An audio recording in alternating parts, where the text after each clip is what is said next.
Good evening, ladies and gentlemen. This is the Eccentric Mind Podcast with George Hernandez. Thank you guys so much for tuning in today. Before we dive in, if you're watching this on the YouTube channel, hello.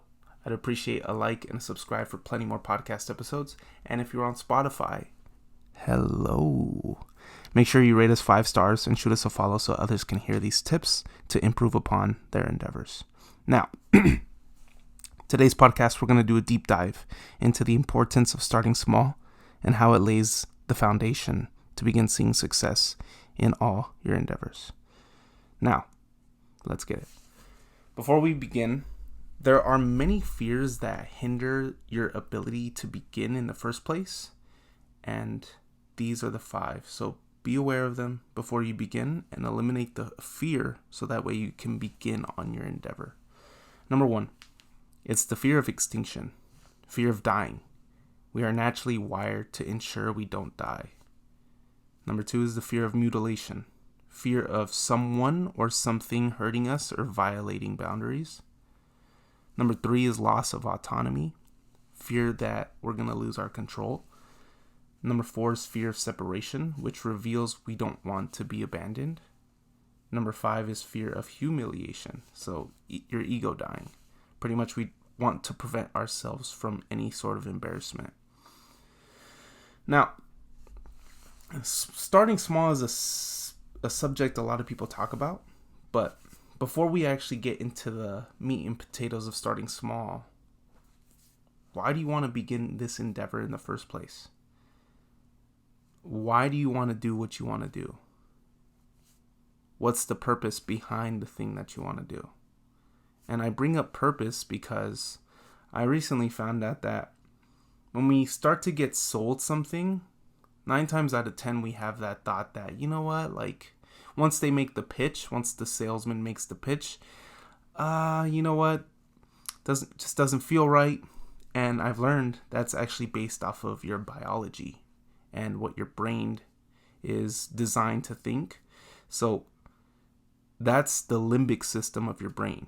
So that operates on feelings such as like loyalty and respect. And if the reason isn't good enough, isn't powerful enough, then you won't be inclined to act on the purpose. So you won't be inclined to buy the product. You won't be inclined to start the routine or whatever it may be. You won't buy what that person is selling you. You won't be able to act out that cause or begin taking action without a higher purpose towards what you want. So why do you want to begin building a body, building a business, starting to create content? What's the purpose and what's your belief behind it? So ask yourself why. You need to understand the why, and you need some grand purpose. Because everyone knows the what. Every single body understands what they want to do, but they fail to ask themselves why they want to do it. So a lot of people, I want to lose 20 pounds. I want to build a business. I want to make $100,000 in 2024. But they don't answer that follow-up question, which is why. Why do you want to lose the 20 pounds? Why do you want to build a business? Why do you want to make $100,000 in 2024? Like, why? What the fuck for? You know? And I have some examples on like why people begin taking action upon these things. So it's like if you're building a body, you want to be able to run circles around your grandkids or even your kids in general. You want to be healthy and fit enough to be able to run with them, play with them. You know, if you're building a business, you want to impact lives, millions of lives of people who suffered the pain that you dealt with.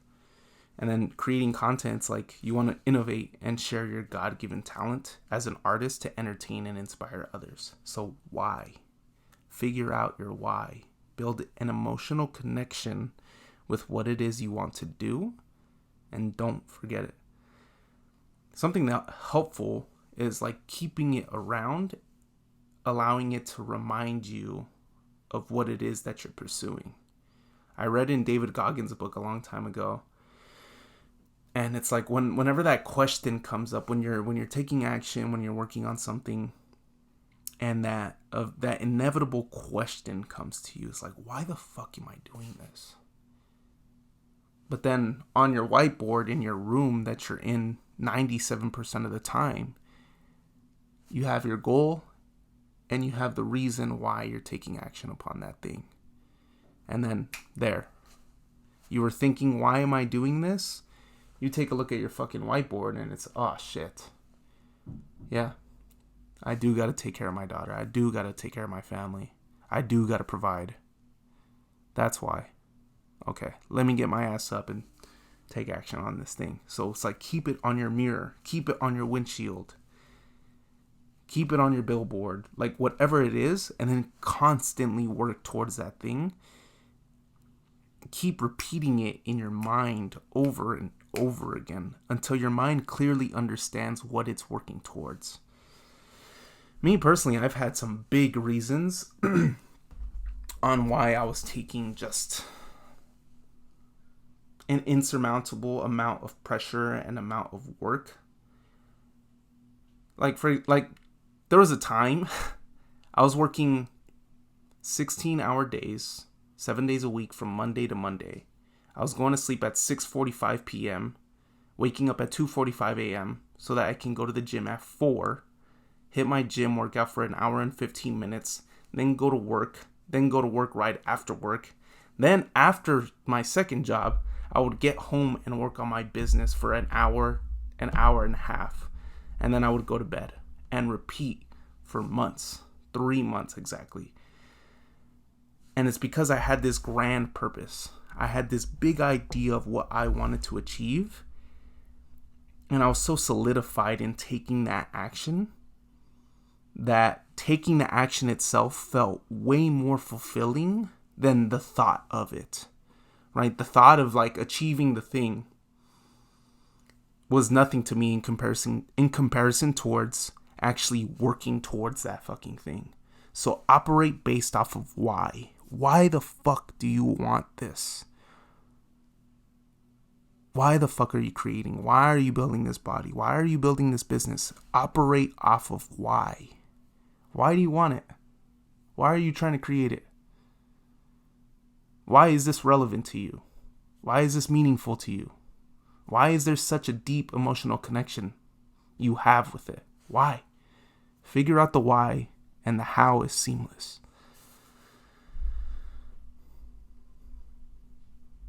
So, it's the most important part. Because, like I mentioned before, it'll be the reason you persist when things get hard. And things will get fucking hard. It'll be the reason you persist when you don't feel motivated, because you won't feel motivated. It'll be the reason you succeed because others do it for these external causes and you're driven by purpose. It's hard to stop somebody with a determined why. And because of your why, it's important to decide to start small, to avoid external or internal fear to rise while doing. While being able to remind yourself why you started this in the first place when you inevitably do fail. Excuse me. So the point of starting small essentially is to reduce the friction. Because when you're most vulnerable to failure and loss, and when you do lose, you want that failure or that mistake to land softly rather than it flying head first. You know, starting small is always the route, right? And I like this analogy the most. It's the rolling down a snowball on a snowy hill, right? So you pick up a snowball, you start it at the very top of the mountain, and you roll it down. By the end of it, that small little snowball will have compounded into this big boulder of ice, right? So it's like by the time it reaches the bottom, it's a massive snow boulder, you know? It's like kind of like that game in Mario Party 3 where you're like kind of like hitting people out of the way, but it's like the more you move around, it like gets bigger and bigger. That's exactly it. And pretty much I had this moment recently with a friend, I guess, pretty much this individual who I've seen around the park that I walk around every day, and his name is Ernesto Cardenas. The coolest homie ever. I love that guy. He's awesome. He's a very young entrepreneur, just an OG, man, and he's got bags of peanuts with him, and he carries it inside this black utility cart that he carries around at like soccer games. And I remember asking God for the idea of this podcast, and literally the next like 2 minutes later I met Ernesto again, and I was like, like, start small, like, come on. And he's pretty much the premier example of starting small. Ernesto doesn't have the fanciest cart. Ernesto doesn't have the fanciest Instagram reel, business truck that gets tons of millions of views. Ernesto just does. And that's what I love about it. Ernesto has his gloves, his guantes. He has his little shovel so that he can pick up the peanuts and throw them into a bag. This man has plastic bags. He doesn't have these fancy wrapped bags with his name on it and a QR code. He has a bolsa, a bag of peanuts, and he hands them out. And I bet you, not only because of his ability to like have conversations, but also just like his kindness, he's selling out. Anyways, I talk about that is because he's starting small. He's on a little cart, and he's removing any doubts from himself simply by taking action upon the things that he wants to take action upon. Like, he comes with like 6 to 8 bags of peanuts, and he sells them out every single day, right? He realizes he doesn't need anything fancy because of his ability to foresee that people will buy his peanuts, and it's a product over delivery kind of thing. If you're at a soccer game and you want peanuts, you don't care how you're getting the peanuts, right? All you want is the product. All you want is the peanuts that you pay for. So starting small is the basis of being able to make the big things come to fruition. So I like what Mark Twain says here.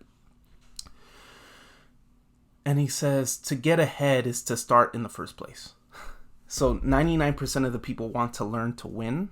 1% learn how to lose. And that's how they succeed. While the 99% wanting to learn to win never start in the first place.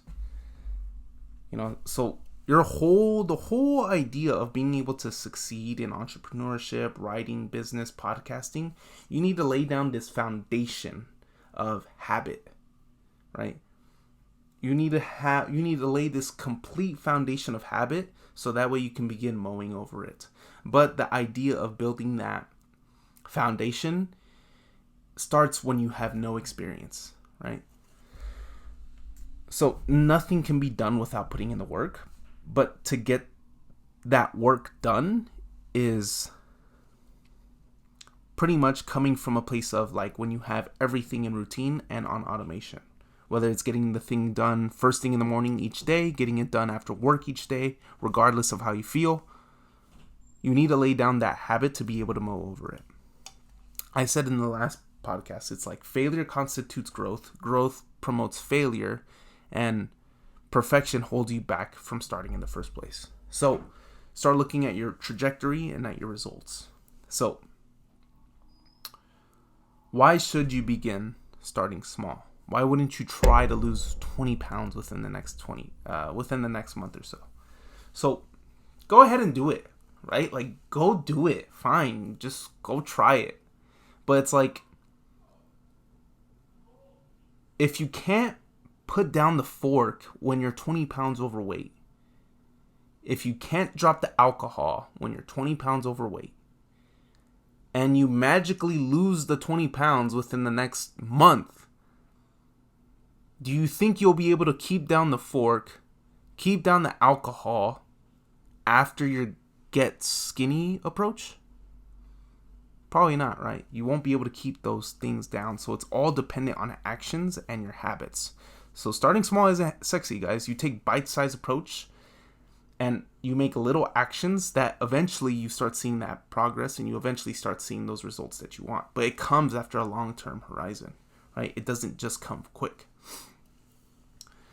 But I like the idea of speed. So it's like, yes, we're taking bite-sized approaches, but that doesn't mean we're moving slow. Yeah, we're taking small actions, but we're not moving slow, if you understand what I mean. So we're in motion. Why? Because motion creates more motion.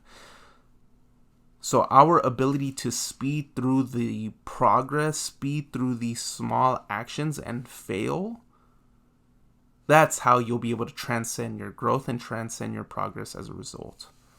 Right? So you start small, yet you mow quickly. You begin flashing through the challenges that come your way in the beginning. And as you pass them, right, you fail. But like every other failure, a failure is a win waiting to transpire. So, pretty much, there's a lot of purposes as to why you should start small.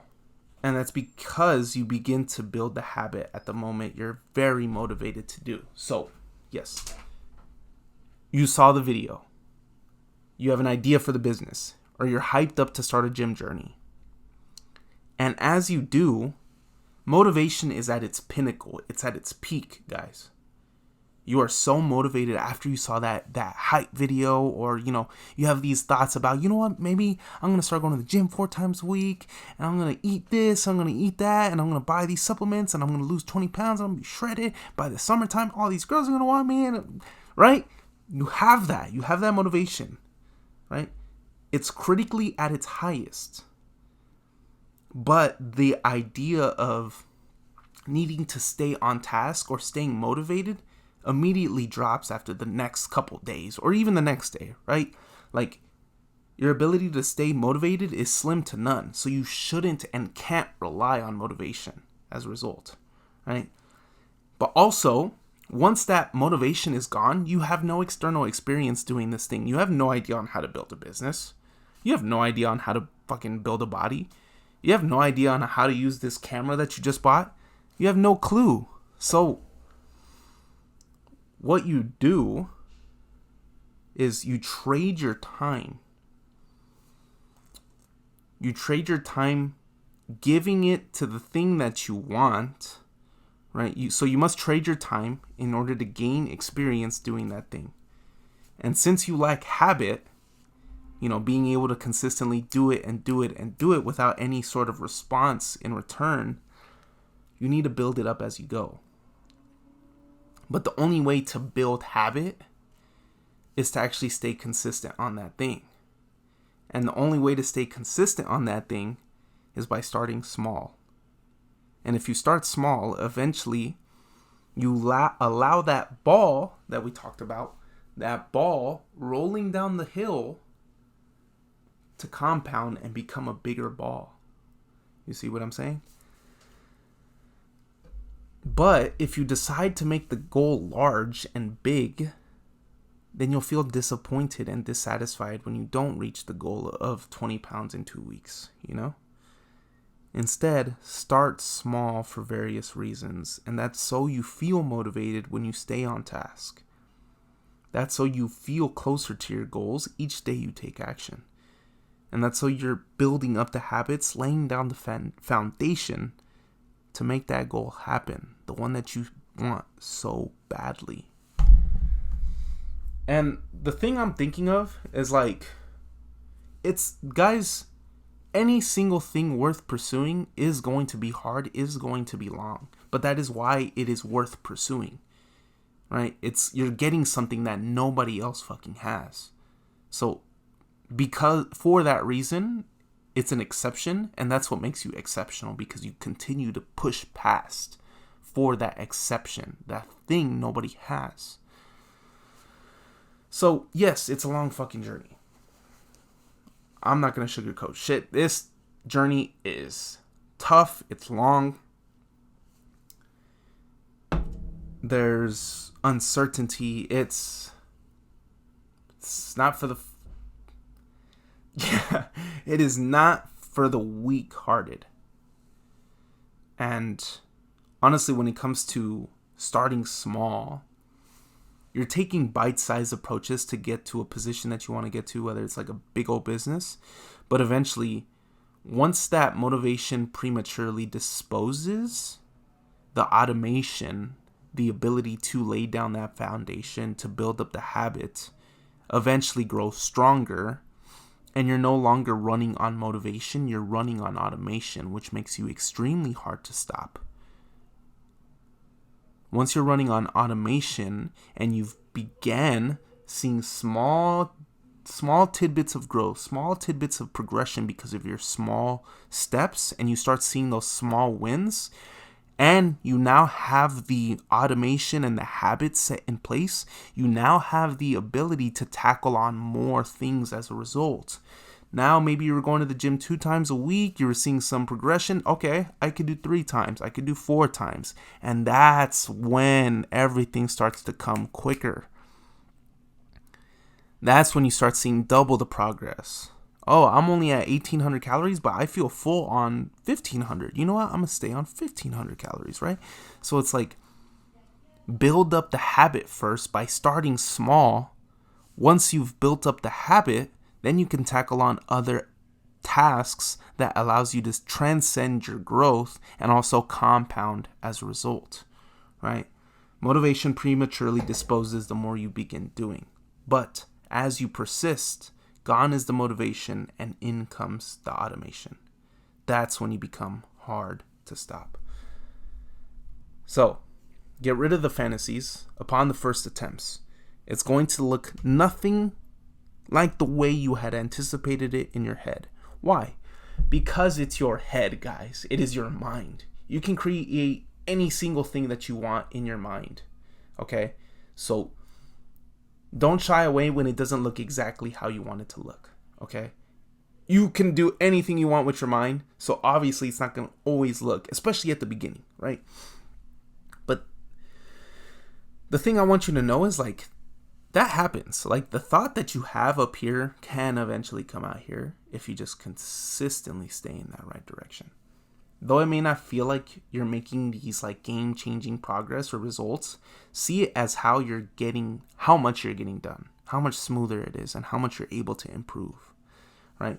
So these are a couple of things that I do on a regular day basis that allows me to build up my habits, build up my foundation, but then also just being able to take action and just make shit work, right? So number 1, plan my day ahead. Guys, I have a whiteboard, cost me $7 at Walmart. I use it every single day. I also have a calendar right there, which pretty much I get to mark down the things that I need to do. And then I also have another calendar right here, which pretty much goes based off of days, right?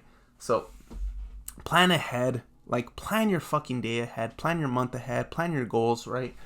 Like every single night I have one objective, and it's like to erase everything that I did today, but also just mark down the things that I did do right, erase everything, and then put it back again, right?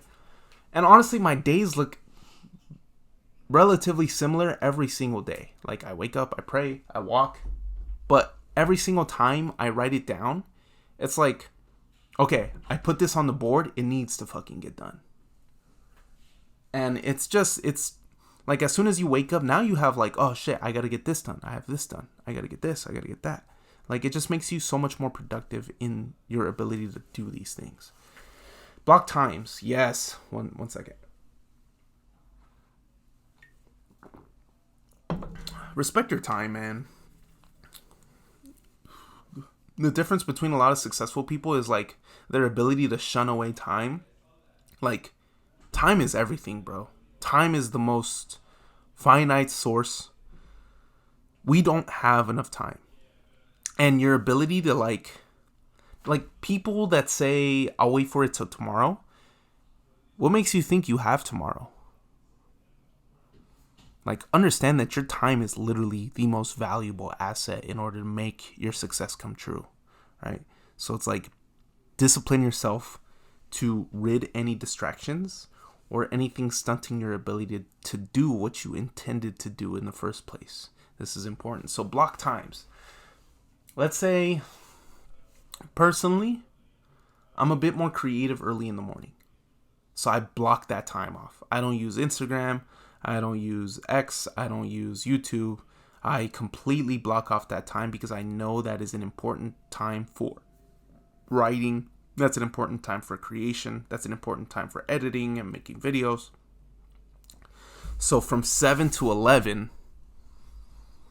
you can't access George. And you don't have to go to that layer of extreme, but understand that you need to block off time. Block off the times that are most important and critical to you, and actually set a schedule for your day. So for me, for example, on my whiteboard, I have set from 7 to 7:30, I walk. From 7:30 to 8:15, I read the Bible and I journal. From 8:15 to 10:15, I do my reels. From 10 to 11, I engage. From 11 to 12:30, I go to Aldi and I cut the grass. From 12:30 to 1, I read and eat. And then from 1:30 to 3 o'clock, I chill, I eat. And then from 3 to 7, I walk, I write, I prepare for the podcast. And then from 7 to 11, I podcast, and then I edit, I eat for the night, I journal, I pray, and then bed. So it's like, put all of the most important tasks, see which one is the most important by priority from A to C, circle C or circle A, and then plan the day ahead to get all of A done, and block off the times that you need to get A done. Okay? And remove distractions. Number 3. Guys, we are in the age of information. You are constantly losing your attention based off of social media, TikTok, YouTube. You're losing it to even me right now, right? Remove the distractions. You cannot get... Multitasking is fucking bullshit. You're not getting anything done. Even though you may think you are, you're actually getting horrible work done, right? You may think, I'm pretty good at... No, you're not. No, you're not. You're not, because eventually you're going to have to go back and repeat the thing which you could have done had you not, been multitasking, right? Yeah. Literally, I delete IG. I delete YouTube off my phone. I set my phone to the grayscale, and I normally throw my phone 60 yards into my pool or something. So, yeah, that is the 3 tips that I have for you.